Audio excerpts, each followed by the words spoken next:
guys, magandang hapon. Ay, magandang umaga lang pala. Alas 10 ng umaga. Galing ako sa Celapads. Ngayon pupunta ako sa Macapagal-Jokno Boulevard. Ito yung pangalawang pagkakataon na bibisita ako doon kasi gusto kong kumain ng pares. Mula doon sa opisina namin, malapit lang naman dito, mga 5 minutes ay naroroon na ako. So dalawin ko na rin yung mag-asawang nakilala ko na miyembro ng aking kaibigang pastor, si Sister Jo. Nakakalimutan ko lang pangalan ako ng Mister. Pero mamaya ay tatanungin ko ulit.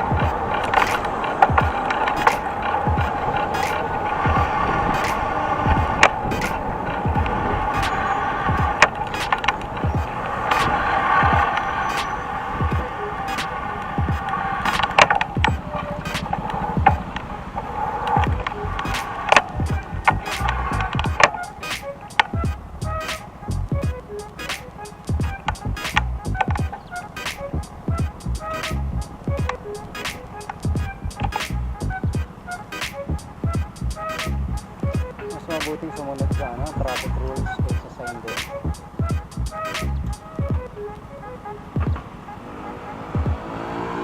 Sarap na. Tamaan tayo dyan. Ayan, tulad ng mga siklista na hindi sumusunod sa traffic rules. Oh, nabigo. Maganawan yung mag-antay ka lang.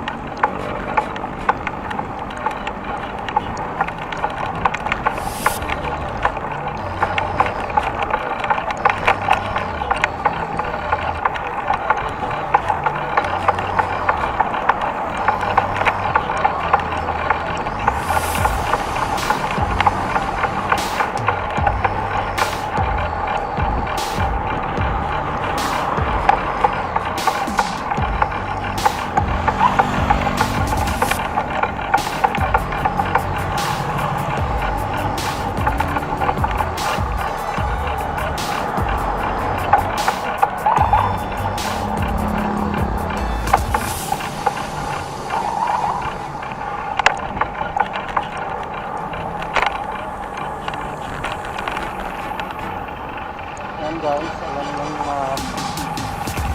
bagong mga tindahan.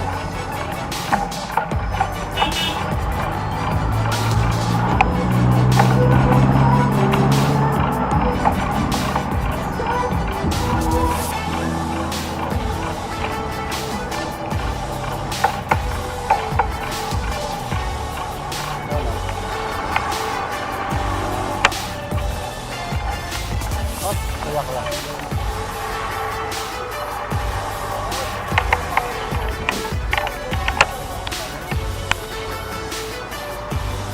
One eternity later.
Swear I won't forget this, why do I regret this? In my mind reckless, thoughts are feeling endless. Sitting up, I'm breathless, anxiety's infectious. I feel so defenseless, betrayed and embarrassed. I hate being open, I hate being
Mabilis siya magpatakbo.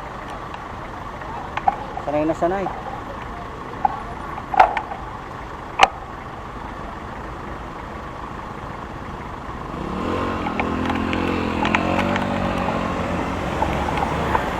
Kakayanin ko ba kaya magulin yun? Mukhang hindi na.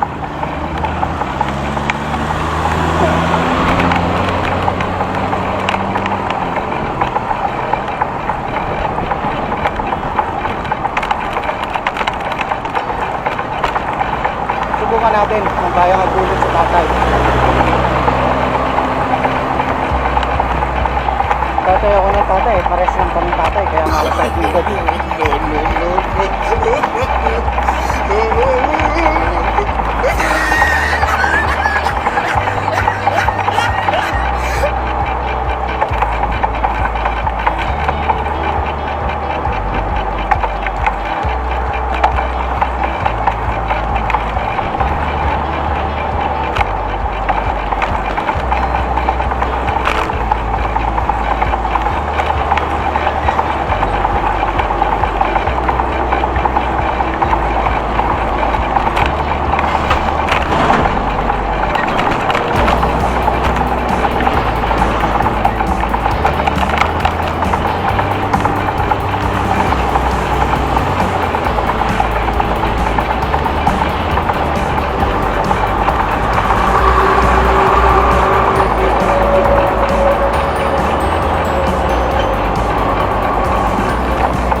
Approaching Luneta.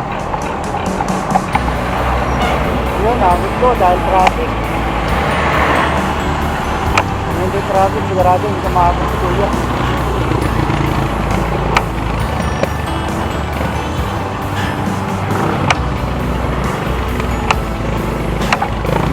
Traffic lang katapat. Pwede na.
lane dito sa may Intramuros.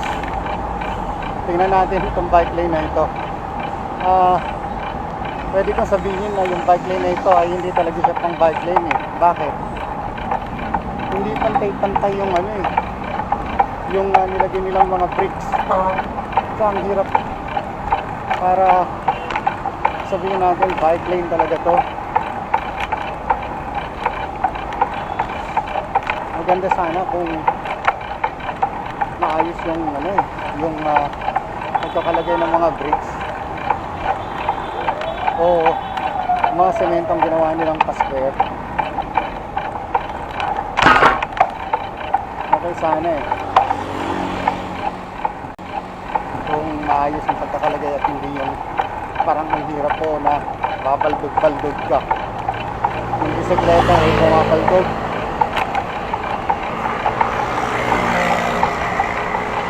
Narito sa kanan ko doon, meron pa naman pasukan doon para makita ninyo yung ilang bahagi.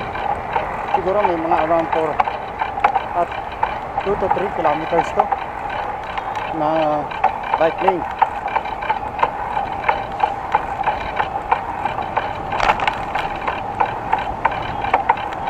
Ayan, meron pa naman pasukan yan.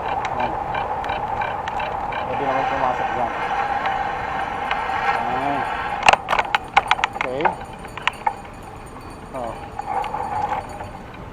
Ayan Tunan nyo muna yan. Yun. Tunan nyo. Diba? Ayan Ayan guys, tingnan nyo.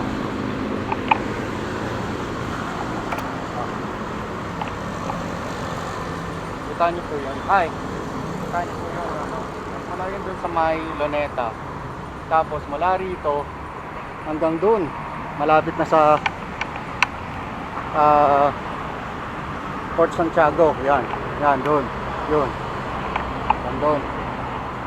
So sa tabi na ito may golf course. Ayan yung golf course. Ayan. Sorry. Ayan golf course. So, yan. So babaybayin natin to. Titingnan natin kung ano yung effect nito sa action camera dahil pabaldog-baldog talaga eh. Yan. See?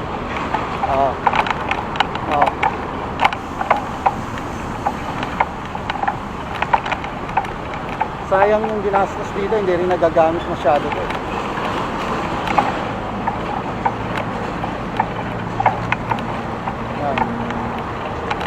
Yan. See? Kahit man lang sana pininis na to eh. Hindi na ganito. Sayang eh. Yung mga bike hindi dumadaan dito masyado eh. Doon dumadaan sa kabila sa main road. See that? Yung mga bikers, ayan.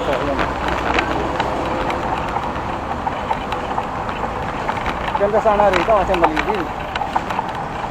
Pero palagay ko maraming gagamit na ito kung ito ay maayos na pagkakagawa ng bike lane. Tapos nilagyan ng konting yung mga tindahan. I believe dadayuhin pa to.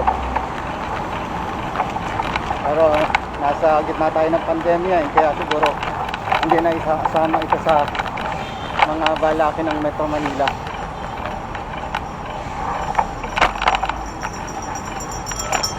Mayors ko, baka naman pwedeng i-develop ito dito.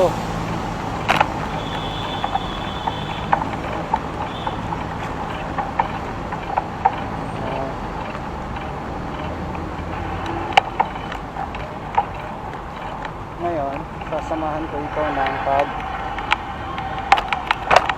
punta sa Port Santiago. Pasok tayo doon. Subukan natin mamasyal doon, kahit sa labas lang.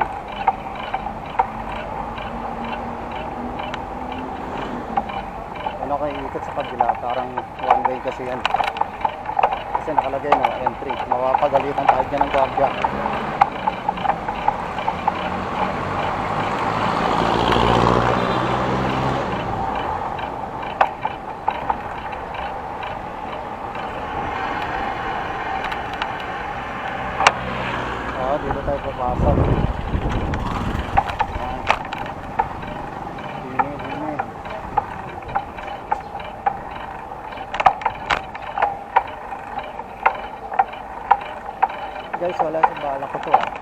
mamasyal dito. Pero dahil sa mainit na, medyo naisip ko na magpahinga muna rito. Ano, may mga namamasyal din pala kahit na medyo mainit ang panahon. Ang alam ko 75 pesos yata dito ang ticket.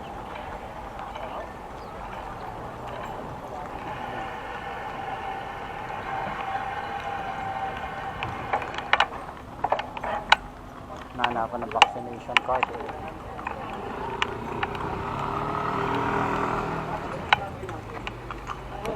Dito na yun. Ayun, vaccination din dito.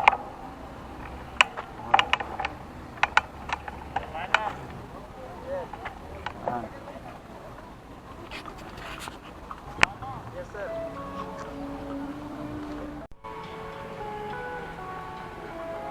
Faithful Love yung ating background ah.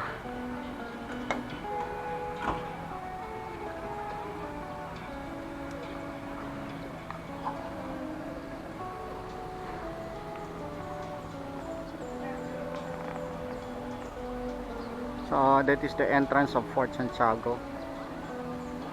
Ngayon Sabado medyo kukonti, pero pagka Sabado talaga at Sunday noong wala pang pandemic, nako, napakaraming tao dito.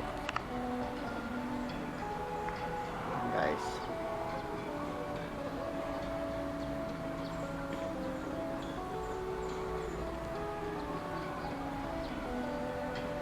okay.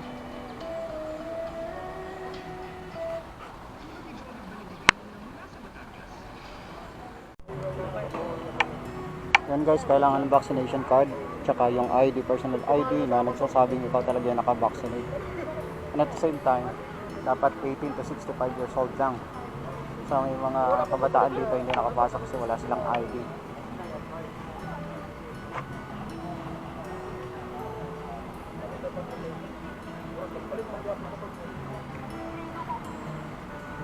Excuse me.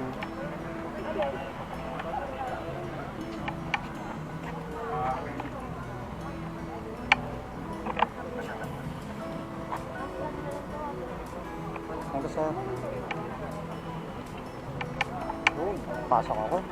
Pipila na lang ako para mag-bayad.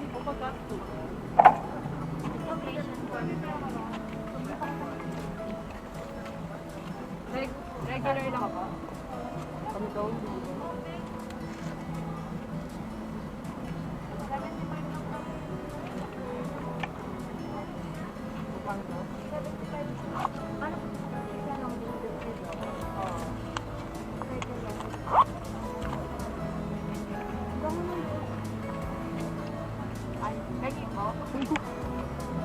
Ano po student?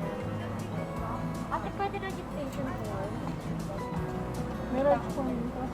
Pwede na po yan. Pagka estudyante na naman ng student ID para merong discount. Pati senior citizen. Ito po yung bayad. Ito pa.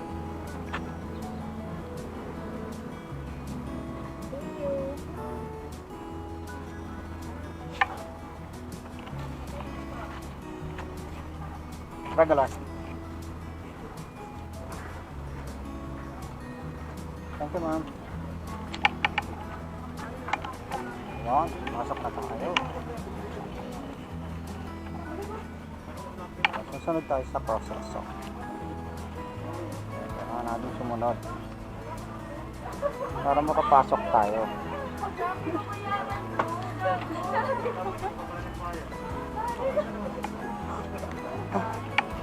Kawawa naman ako. Parang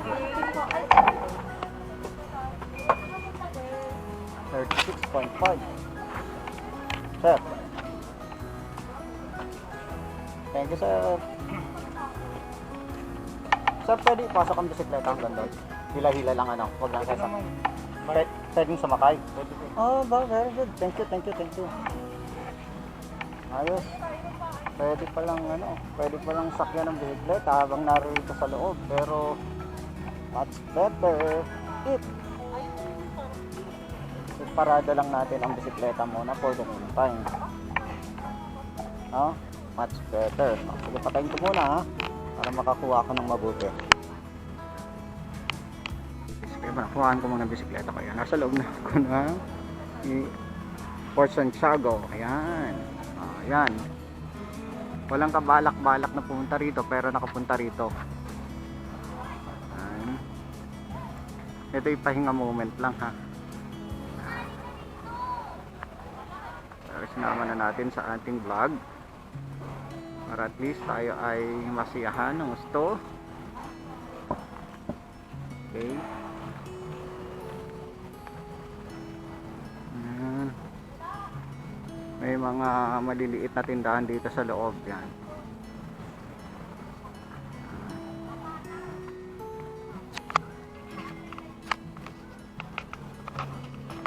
So guys, hindi ako papasok ng gusto sa loob dun sa may parang bahay-bahay ni Rizal o pinagtulungan ni Rizal. Hindi ako papasok doon ng gusto kasi may hila-hila akong bisikleta. Pero pwede naman daw sakyan ng bisikleta papunta roon, no? Pero gagawa tayo ng vlog na ito na talagang isang araw lilibutin natin dito. Ito ay moment ng pahinga lang, unwinding, no? So yun po yung ating purpose kung bakit ako pumasok rito, dahil napakatanghaling tapat na. Coming from the office, meron akong kinuha, mas minabuti kong magpahinga rito muna. Yan. Yan guys.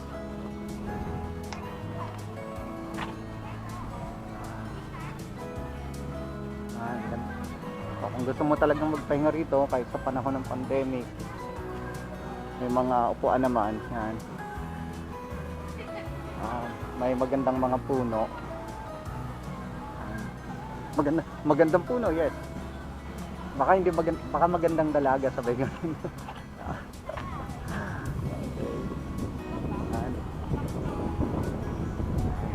See that? At least nakikita natin ang ganda ng Fort Santiago. Before, nung nagpunta ako rito, I think that was 3 years ago o 4 years ago. Nasa isang organization pa ako wherein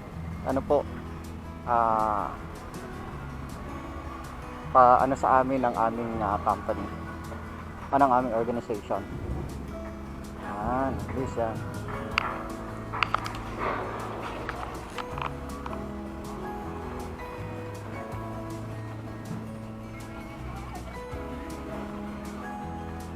Ayun yung entrance.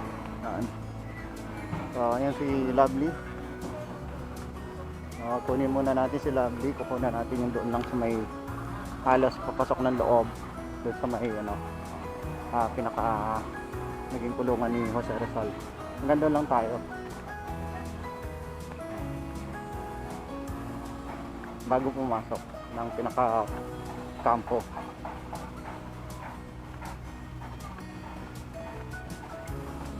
Ito ay patikim lang mga lumang building. Yan.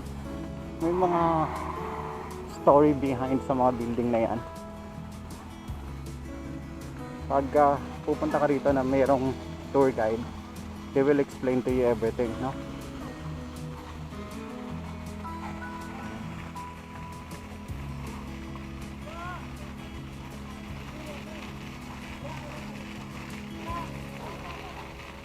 Fountain. Okay.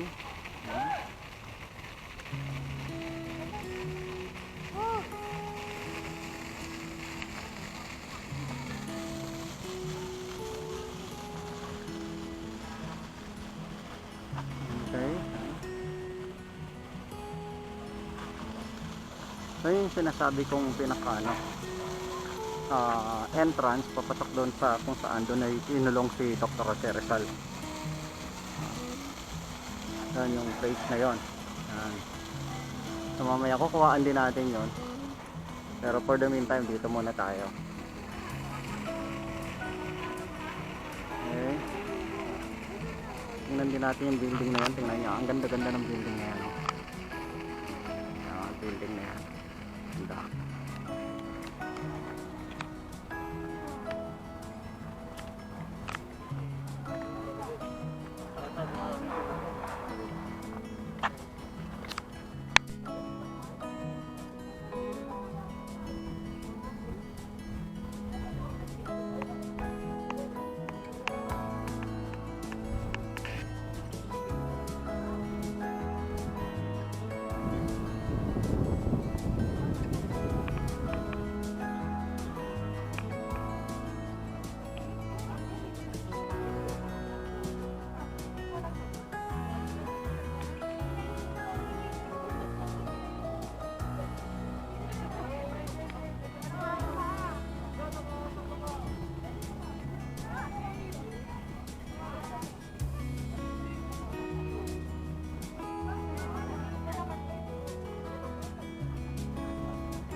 Sige, pasisilipin ko po kayo sa loob nito. Silip lang po ah.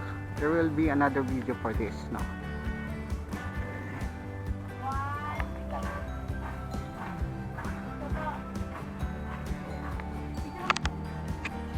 Teka lang, Naika ah.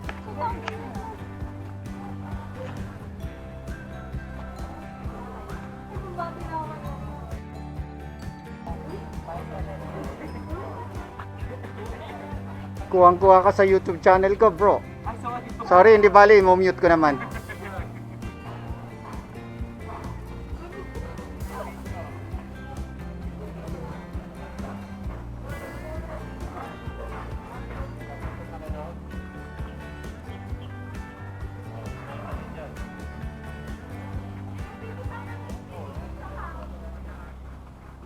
Okay? Pasilip lang po yan, okay? So,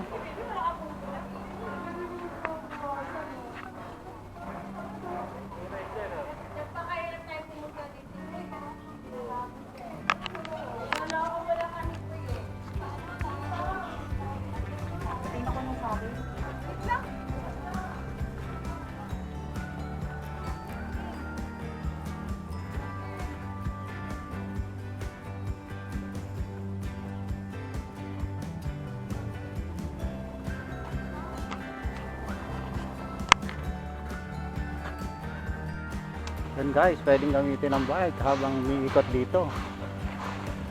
Ano? Oo. Oh. Ah. See? Yan guys ha, o yan o. Oh. Habang umiikot dito, yan. Yan, ikot tayo. Pwede. Samang pahinga to ah.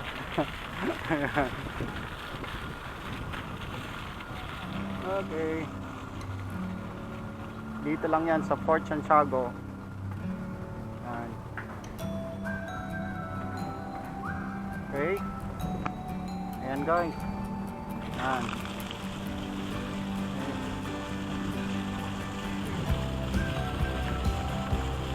So ito yung pagkakataon ko na makapag-unwind talaga ng gusto, no? One time kinasyal ko rito si Missy sapagkat sabi nga niya matandaan na siya, hindi pa rin siya nakakapasok dito. That was pre-pandemic, I think mga 2019. Guys, so, magmimerienda lang muna ako. So hanggang dyan lang muna ang ating video. Sa susunod ay yung full video na ng pag-cover natin ng Fort Santiago. So you have time now. Okay, bye-bye! Ayan guys, hanggang sa pangangahina. Pwede ko nang kayanin pa ang sikat ng haring araw sa oras na ito. At least nakapagpahinga na rin naman ako.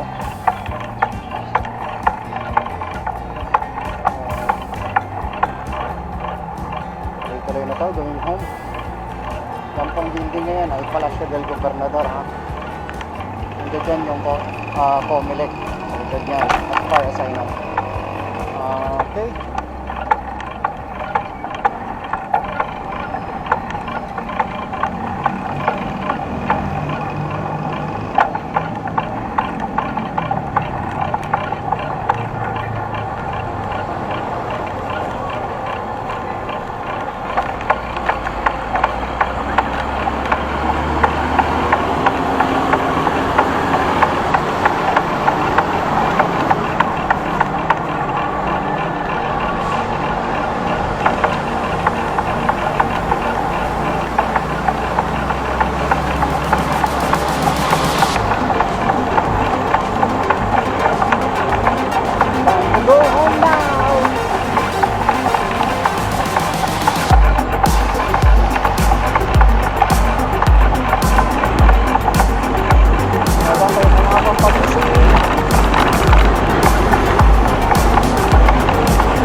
11:59.